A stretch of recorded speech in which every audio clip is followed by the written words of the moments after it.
9 लाख योगियों का उद्धार। नवलखा पर्वत में 9 लाख योगी रहते थे। वे इस स्थान पर हजारों वर्षों से तप कर रहे थे। वे सामान्य मनुष्य को प्रत्यक्ष न दिखते थे, परंतु दिव्य स्वरूप से वे प्रभु आराधना में मग्न रहते थे। प्रतिदिन यज्ञ करना, प्रातः तथा सायंकाल में स्नान संध्या करना तथा तपस्या करके प्रभु को प्रसन्न करना उनकी दिनचर्या थी। प्रत्येक योगी को स्नान करने के लिए अपना अलग कुंड था और आराधना के लिए अलग यज्ञ कुंड भी था। इस तरह वहाँ 9 लाख यज्ञ कुंड और 9 लाख छोटे छोटे जलाशय थे। रात दिन सिद्ध योगी प्रभु स्मरण में लीन रहते थे। इन कृशकाय सिद्धों की नाड़ियाँ दिखाई दे रही थी। लंबी जटा और रुई सी लंबी श्वेत दाढ़ी में वे अत्यंत प्रभावक दिख रहे थे। एक दिन प्रातः काल ध्यानस्थ योगियों को मधुर आकाशवाणी सुनाई दी। आप जिन पुरुषोत्तम नारायण के दर्शन के लिए वर्षों से तप कर रहे हैं, आज आप सभी को नीलकंठ के रूप में उनके साक्षात दर्शन होंगे। पुरुषोत्तम नारायण ने इस पृथ्वी पर अवतार धारण किया है। आप सभी के कल्याण के लिए वे आ रहे हैं। यह सुनकर सभी लोग हर्ष से पुलकित हो उठे और प्रभु के स्वागत की तैयारियां करने लगे। कोई नीलकंठ के लिए फल एकत्र करता था तो कोई फूलों की माला बनाता था।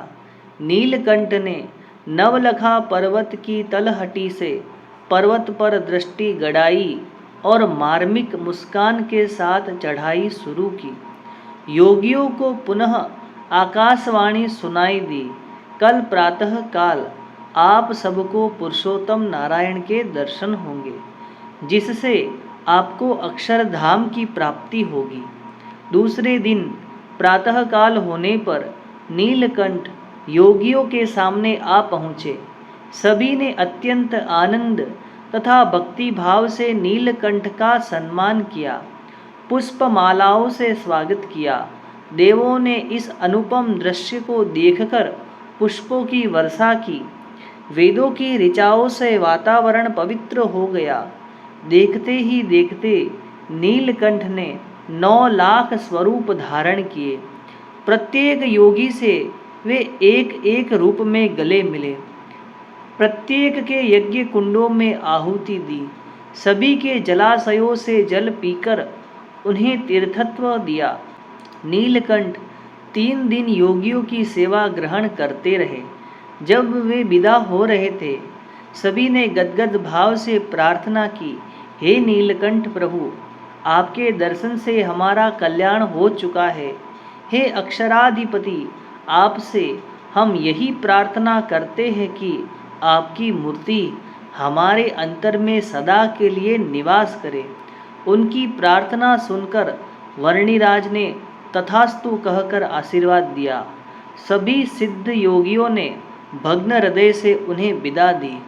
मार्ग में वे बालवा कुंड पधारे। कुंड के पानी और आसपास के पत्थरों से सदा अग्नि की ज्वालाएं निकलती रहती थी। इस स्थान का दर्शन करके वर्णिराज नवद्वीप में चैतन्य महाप्रभु की जन्मभूमि पधारे। यहाँ से गौड़ीय संप्रदाय की व्यासपीठ शांतिपुर में दर्शन करके नीलकंठ गंगा सिंधु के संगम स्थान गंगा सागर पहुँचे। इस तीर्थराज में नीलकंठ ने मकर संक्रांति का शुभ स्नान किया। वहाँ लगे हुए मेले में 3 दिन तक मुमुक्षुओं को दर्शन देकर नाव द्वारा समुद्र की खाड़ी उतरकर कपिलाश्रम पधारे। श्री स्वामीनारायण भगवान की जय।